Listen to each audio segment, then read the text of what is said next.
मंगल एक ऐसा ग्रह है जो कुछ भी करने से पहले सोचता नहीं है। जुनून के साथ चलने वाला फायरी प्लेनेट मंगल कमांडर भी है, जिसे बैटलफील्ड में ही मजा आता है।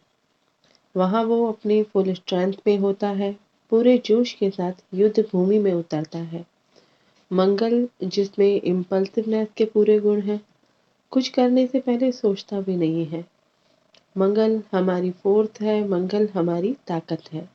Mars is the planet of action, energy, drive and patience and known for its aggressive nature.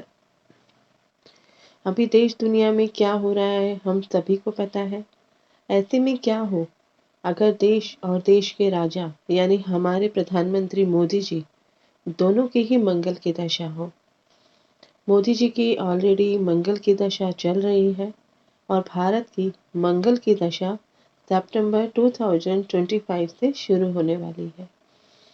अभी हम सभी ने देखा किस तरह बांग्लादेश में हिंदुओं के साथ कत्लेआम हो रहा है, जिसे देखकर समस्त भारतीय ही नहीं बल्कि पूरे विश्व में आक्रोश है, गुस्सा है और हर कोई चाहता है कि हिंदुओं को इंसाफ मिले। कहीं ना कहीं बांग्लादेश ने भारत को चुनौती दी है कि वो आए और उनसे युद्ध करे।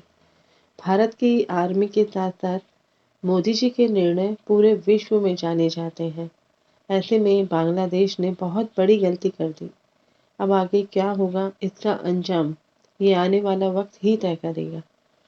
आज इस वीडियो में हम ज्योतिष से ये समझेंगे कि भारत और मोदी जी दोनों की ही मंगल की दशा क्या निर्णय देश दुनिया के लिए देने वाला होगा। 2014 में नरेंद्र मोदी जी पहली बार देश के प्रधानमंत्री बने। उसके बाद से ही देश दुनिया में उनका नाम छाने लग गया। अपने इसी टेन्योर में उन्होंने देश में बहुत से काम किए, जिसके कारण कुछ लोग खुश भी रहे और कुछ लोगों के मन में इनकी छवि खराब होने लगी। साल 2014 में देश के प्रधानमंत्री बनने से लेकर अब तक पीएम मोदी ने कई अहम और बड़े फैसले लिए हैं, जो इतिहास के पन्नों में हमेशा के लिए दर्ज हो गए हैं। 2014 में पीएम की कुर्सी पर आने के बाद से अब तक अपने 9 साल के कार्यकाल में पीएम नरेंद्र मोदी लोगों के उन सपनों को साकार करके दिखा चुके हैं, जिसका इंतजार देश के लोगों को दशकों से था। 25 सितंबर 2014 को मेक इन इंडिया की शुरुआत की। 1 जुलाई 2015 को डिजिटल इंडिया की शुरुआत की। 8 नवंबर 2016 की वो रात जब बंद हो गए थे 500 और 1000 के नोट। 5 अगस्त 19 में जब जम्मू कश्मीर से उन्होंने 370 हटाया था। 30 जुलाई 2019 को पारित हुआ था 3 तलाक विधेयक। 1 जुलाई 2017 को लागू किया था जीएसटी और 16 जून 2022 को अग्निपथ योजना की शुरुआत की। 23 अगस्त 2023 को चंद्रमा के साउथ पोल पर उतरा हमारा चंद्रयान। ऐसे बहुत सारे अचीवमेंट नरेंद्र मोदी जी के नाम है, लेकिन जुलाई 2016 से लेकर फरवरी 2017 के बीच की उनकी उपलब्धियां भी कम नहीं है, जिनमें 28 सितंबर 2016 को भारतीय सेना ने करारा जवाब देते हुए पीओके में सर्जिकल स्ट्राइक की और मई 2016 से उन्होंने उज्ज्वला योजना की शुरुआत की। और भी कई अचीवमेंट हैं उनके नाम से, आप नेट पे सर्च करके देख सकते हैं। और ये सभी अचीवमेंट, सभी उपलब्धियां उस समय मिली जब देश के चार्ट में चंद्रमा में मंगल की दशा थी और नरेंद्र मोदी जी के चार्ट में चंद्रमा और मंगल दोनों ही लग्न में है, यानी वृश्चिक राशि में, जहां मंगल स्वराशि होकर रोचक योग भी बना रहा है। ये मंगल 6 लॉर्ड होकर लग्न में है, शत्रुअंता योग में। मोदी जी के प्लान बहुत सीक्रेट रहते हैं। एक तो वृश्चिक लग्न, वृश्चिक राशि और स्वराशि के मंगल, ये तीनों के तीनों योग के कारण लोग इन्हें समझ ही नहीं पाते कि ये कब क्या कर देंगे। जिस समय मोदी जी पहली बार प्रधानमंत्री बने उस समय उनकी चंद्रमा की दशा थी। और देश की भी चंद्रमा की ही दशा थी। अभी उनकी मंगल की दशा में शनि का अंतर है मई 2025 तक। उसके बाद बुध का अंतर आएगा, लग्नेश, षष्ठेश और अष्टमेश एकादशेश का पीरियड। ये पीरियड मोदी जी के लिए कुछ विषम परिस्थितियां लेकर के आ सकता है। एक तो दो शत्रु ग्रहों की ये दशा है और उसमें लघु पराशरी का एक नियम है कि यदि 6, 8 या 12th हाउस की दशा होती है तो उसके अच्छे परिणाम नहीं मिलते। मंगल की हमने बात की। बुध की बात करें तो ये 11th हाउस में केतु के साथ और सूर्य के साथ बैठा है। ये बुध भी इनका वक्री है।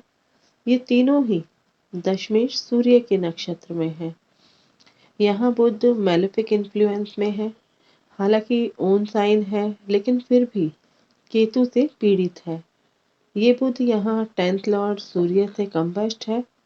इससे ठीक सामने यानी मीन राशि में 5th हाउस में राहु है, जिस पर अभी शनि आने वाला है राहु के ऊपर। यानी मीन राशि में अभी कई ग्रहों का जमघट यहाँ पर लगने वाला है। वो ट्रांजिट नरेंद्र मोदी जी के लिए अच्छा समय नहीं रहेगा। जो मोदी जी अपने निर्णय के लिए पूरे विश्व में जाने जाते हैं, वही अपने डिसीजन के प्रति कुछ कंफ्यूजिंग की स्थिति को फेस करते हुए नजर आएंगे, क्योंकि 5th हाउस में इन सभी ग्रहों की युति होने वाली है, जो दशम भाव से अष्टम भाव पड़ता है और ये भाव राजसत्ता का भाव भी होता है। तो इनकी कुंडली में ये सभी ग्रहों का जमघट अष्टमेश बुध से सप्तम भाव में होने वाला है। बुध केतु के साथ है, जो नवांश में भी सप्तम और अष्टम भाव में है। बुध की दशा इनके लिए वैसे भी अच्छी नहीं रही है। जब भी इनको बुध का अंतर या प्रत्यंतर किसी भी महादशा में मिला है, इनके फल इनको अच्छे नहीं मिले हैं।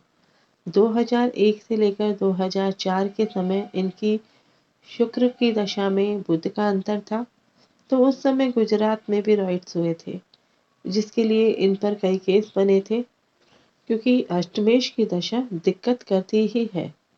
अभी उसी बुध की अंतरदशा इनकी आने वाली है मई 2025 के बाद, और ये दशा इनकी मई 2026 तक रहेगी। यानी लग्नेश मंगल जो खुद को रिप्रेजेंट करता है और अष्टमेश जो संकट या विपत्ति को रिप्रेजेंट करता है, खुद पर संकट जैसी स्थिति यहाँ मनती हुई नजर आती है। इस समय पर इनको सावधान रहना चाहिए। कोई स्वास्थ्य संबंधित परेशानी इनको हो सकती है या इन पर कोई कॉन्स्पिरेसी की जा सकती है, कोई हमला इन पर हो सकता है या कुछ समय के लिए इनका ये पद रिक्त रह सकता है, खाली रह सकता है। उस समय यानी जनवरी 2025 से इनकी कैप्रिकॉर्न में एरीज की चरदशा भी होगी, जो जून 2025 तक रहेगी, यानी 3rd और 6th हाउस की दशा। और इनका एक शनि है जो आत्मकारक है। अभी राशि परिवर्तन करके शनि इनके 5th हाउस में राहु को ज्वाइन करने वाला है। वो समय इनके चर दशा से भी सही नजर नहीं आता। अगर हम इनका वर्षफल चार्ट देखें तो ये भी वृश्चिक लग्न का ही बन रहा है और लग्नेश मंगल अष्टम भाव में है बुध की मिथुन राशि में, और यहाँ से वो अपना 8th आस्पेक्ट 3rd हाउस को दे रहा है, जहाँ मुंथा है शनि की मकर राशि में।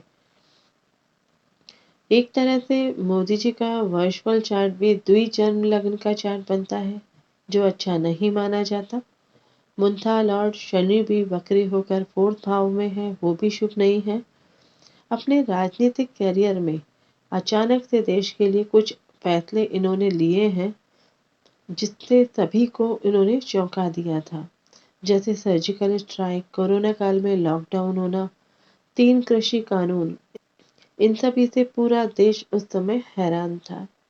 ऐसा ही उनके जन्म लग्न चार्ट और वर्षफल चार्ट से समझ आता है कि 2025 में बुध की अंतर्दशा में जो इनका अष्टमेश है, उस समय ये फिर से कोई चौंकाने वाले फैसले ले सकते हैं। 8th लॉर्ड बुध जो दशम भाव में है और दशमेश सूर्य एकादश भाव में है। 12th लॉर्ड वीनस के साथ है। यहाँ सूर्य और बुध में राशि परिवर्तन भी है, जिसे अष्टम से लग्नेश मंगल भी देख रहा है। 12th हाउस और 3rd हाउस के साथ अगर दशम भाव और अष्टम भाव भी शामिल हो तो ये योग मोदी जी के रिटायरमेंट के इंडिकेशन भी देते हैं। यहाँ ईयर लॉर्ड भी मरकरी ही है, तो जन्म लग्न चार्ट और वर्षफल चार्ट दोनों में मरकरी प्रोमिनेंट है, जो अपने फल देने में सक्षम है। वहीं अगर देश के चार्ट की बात करें तो उस चार्ट में मंगल की दशा सितंबर 2025 से शुरू होगी। कुंडली में मंगल 7th लॉर्ड और 12th लॉर्ड होकर 2nd हाउस में मरकरी की मिथुन राशि में बैठा हुआ है, यानी यहाँ मंगल पर मरकरी का प्रभाव है। अभी मंगल वक्री चल रहा है कर्क राशि में, यानी कुंडली के 3rd हाउस में। यहाँ मंगल शनि जैसे ग्रह के साथ है।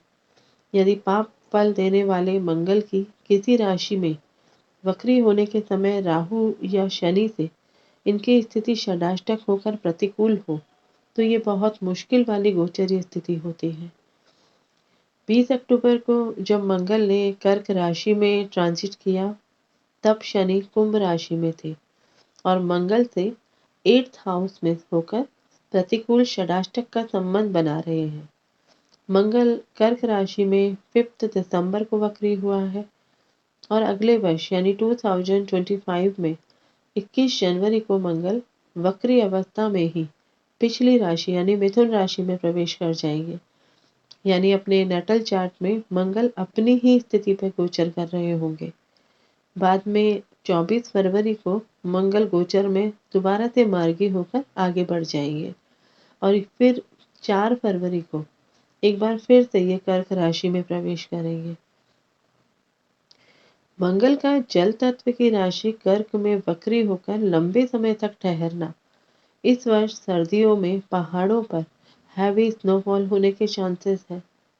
पहाड़ों पर अधिक बर्फ गिरने से इस बार सर्दी भी ज्यादा पड़ सकती है। भारत की कुंडली में इसका चंद्र का जो नक्षत्र है वो पुष्य है और इसका लॉर्ड शनि 3rd हाउस में है, सूर्य बुध शुक्र और चंद्रमा के साथ में। अगर आप देखें तो गुलिका भी मंगल के साथ है 2nd हाउस में और राहु की डिग्री के वो बहुत क्लोज है। अभी भारत की चंद्रमा में शुक्र का अंतर चल रहा है 11 मार्च 2025 तक। उसके बाद सूर्य का अंतर होगा, यानी चंद्रमा की एंडिंग दशा।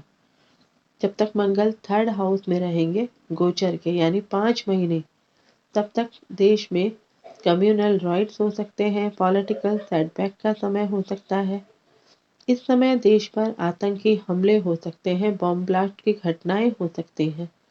ईश्वर से यही प्रार्थना है कि सभी कुछ सामान्य रहे, चाहे वो मोदी जी हो या देश का कोई भी लीडर हो, किसी भी पार्टी का हो। देश में किसी भी तरीके की कोई भी परेशानी से व्यवस्था अस्त व्यस्त नहीं हो, कोई बड़ा नुकसान ना हो।